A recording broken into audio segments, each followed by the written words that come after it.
I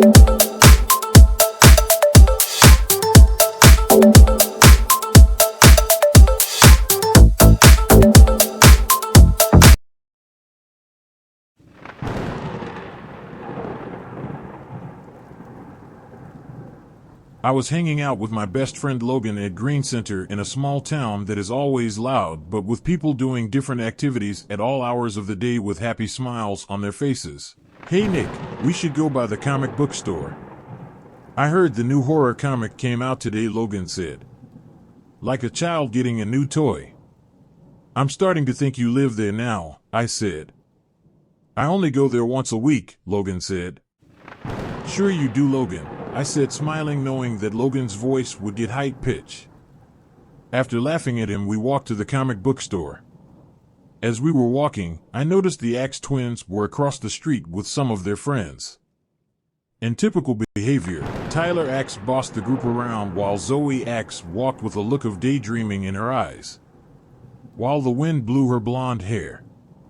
I turned my head back to Logan, hoping they don't notice us.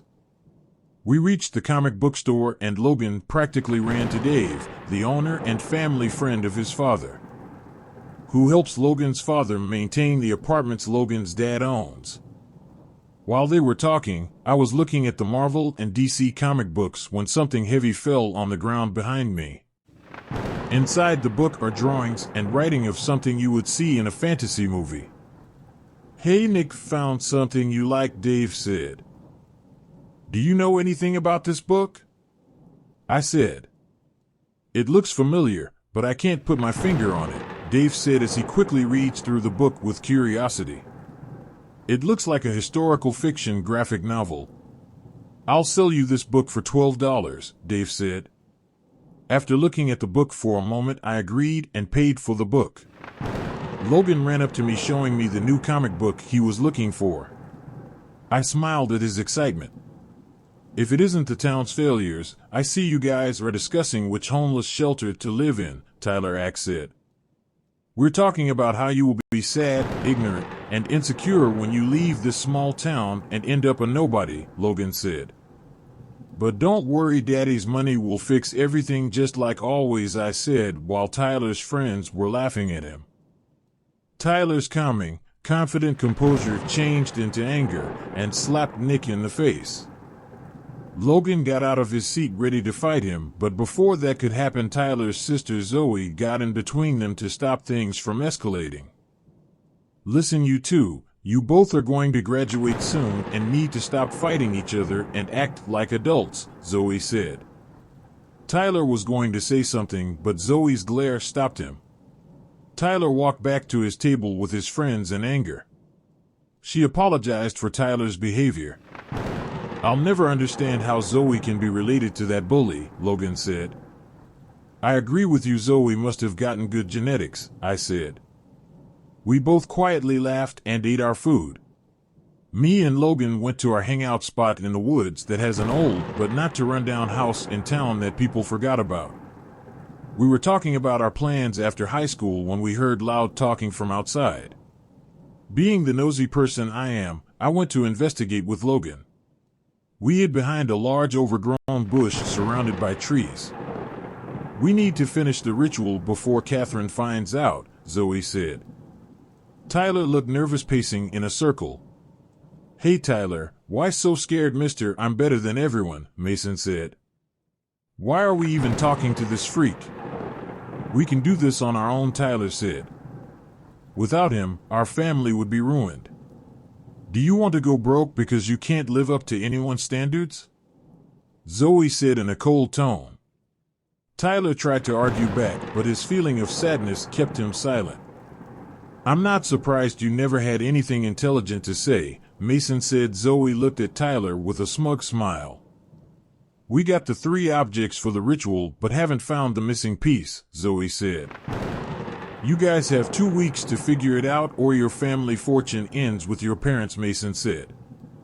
"I'll make sure everything goes smoothly and Tyler doesn't make any mistakes," Zoe said.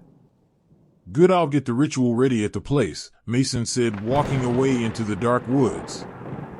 The Axe twins also walked away while they argued. Me and Logan were looking at each other with confusion and curiosity. We got back to our hangout spot, hearts beating fast, hoping the Axe twins didn't see us eavesdropping on them. "We should find out what they're up to," Logan said. "I don't know, I'm getting a bad feeling," I said. "This is coming from the nosy person himself," Logan said. "I'm nosy, but I do have boundaries," I said. "How about we investigate for our last day of being in this small town?" Logan said. Giving me his best puppy eye dog face, I threw an empty can of soda at his head. "Fine, we'll be nosy, but you need to have fewer arguments with Tyler to get answers," I said. Logan was silent for a few minutes, trying to hide his pride. "I can do that," Logan said. "We need to split up to get information at certain times of the day so it doesn't look suspicious," I said. "That sounds like a plan," Logan said. We went to our houses and I was looking through the book. Most of it was typical history info until I stumbled on the name Catherine Ashley Axe. I was up all night reading about Catherine, but was disappointed when 7 pages were missing.